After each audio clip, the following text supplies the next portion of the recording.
But I would love to introduce Patricia Nelson, and she is going to be our next speaker. She's going to be talking about the Bella Romero Academy, which is where we are now, and some of the impacts of a proposed fracking facility. Hello, it's nice to see everyone here. So one of the things that got me involved is my son comes to Bella Romero.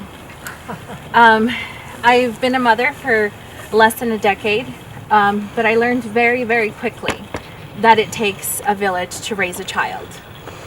And so I'm really glad to see a small village here, because one of the things that we're going to have to do is we're going to have to come together as a village to stop this project. And just, I really didn't know anything about it when I first moved back to Colorado from Louisiana a year ago. And as I'm talking to more parents and more people in this community, a lot of them don't know. And that is a very, very big issue. So I'm very thankful for 350 Colorado that's taken the initiative to educate people, to let them know what's going on. One of the things, and one of my main concerns at the moment, is that the school district is not prepared for this. Even though this project was approved by the COGCC last June, the school has not prepared. I have had various conversations with the superintendent, with the entire school board. They even had their safety administrator call me, but they don't have a safety evacuation plan. So, you know, as I learned a lot at the last stop, it's just growing more concerns for me as a parent. Not only am I a parent, but I'm a resident in this area. I live less than a mile north of here. So just learning more about the impacts that this is going to have, not only on myself, on my child, and all of the children that go to the school. I think it's very important that we continue to have these conversations, not only with like-minded people, but even those that are not so like-minded. I had a friendly debate with my father-in-law last night. He was a chemical engineer for ConocoPhillips for 30 years. One of the main concerns, well, it wasn't really a concern, one of the topics that we discussed first was it's an economic benefit to have these kind of industries. And I had to point out, you work in a refinery. Once the oil is gone here, once the gas is tapped out here, those jobs are gone. I talked to him about how extraction has had a lot of citations that they've had to report to the COGCC. And he told me, well, in the refinery, if there was a little tiny bit of oil in the water, we had to report it. So maybe it's not necessarily, you know, a big deal what's actually going on. But then I also had to remind him, he's not from here. I had to remind him, people are dying in their homes because of this industry. And another thing we talked about was, you know, 1,000 feet is a long distance. When you have 700 children in this school building, 1,000 feet is not long enough. One of the things that I just want to say is, and I'm, like I told the COGCC, I'm just going to try to talk to as many people as I know, inform as many people as I know, and I'd like to ask you as well, you know, tell people about the wells here at Bella Romero, because that's the only way we're going to stop it. The more people know, the more momentum we have. That's our only chance to stop it. What are the parents at Bella Romero doing? I mean, how active are they right now, and what actions are they taking, and how organized are they? And are they also organizing just other schools in the district? I mean, because I would think that other schools might be concerned they're going to be in the same spot that Bella Romero is.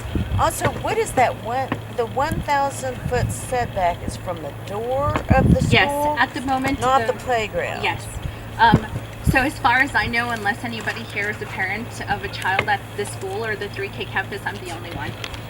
I have brothers, I have my sisters, my cousins that have children that come to this campus. I don't know what the hesitation is. I feel like a lot of people that live on the east side of town, a lot of people work in the oil and gas industry. There's a lot of undocumented people on the east side of town.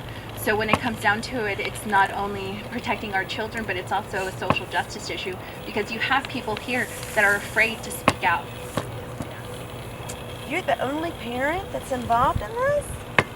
Wow. That, Sort of this, we're concerned about the entire everything that could go wrong, but in terms of this location, what is the actual specific thing that you're concerned about?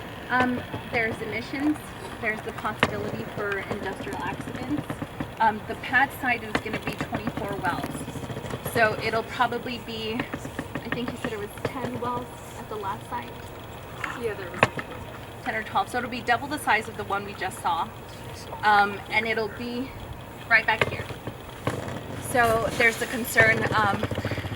There was a study I heard about at the Triple Creek site where they showed the emissions of VOCs and other chemicals. The concentration of the emissions was higher during the initial drilling. I did speak to the, like I said, it's been in contact with the district. They said they may just keep the children inside. So, it's really a concern that an industrial site's going to be this close to the school. And, anything that could go wrong may or may not happen. But, as a parent, I don't feel like it's okay to put 700 to 800 children just to gamble on that. That's something that won't Kids happen. who are meeting the regulations because they're 1,000 feet away from the well, but they're inside of a structure. They're inside of a somewhat protected building with some form of air conditioning. No. Some form of control that does some minimal form of filtration, but they're 1,000 feet away, and so they meet the requirements. Out here, they're running and playing and breathing heavily. How many? Hundreds of feet. I believe it was about 500 to 600 feet from the actual soccer fields and the playground. Right. And just to touch on that, one of the first meetings I attended, Dr. Lisa McKenzie was there. She was talking about her research, and one of the things that she pointed out is the concentration levels are the same, but you have a smaller body with the same concentration levels. So not only is that affecting them more than it would an adult, but these are children that haven't developed yet. They're still developing. It's going to hurt their lungs. It's going to hurt their brain. For their lives. For their lives. Slightly different socioeconomic makeup. Like you said, some of the people here are undocumented, and some of them are probably workers at the well. So your site was chosen specifically because they probably wouldn't speak up. Yes, a lot of the children, I want to say it's like 86% minorities, and that includes immigrants and refugees. So it's a lot of people that are unfamiliar with the area that's recently come to the country. And one of the things that I've noticed is everybody's just trying to keep quiet about it. The district, in my opinion, made me feel like they just wanted me to shut up.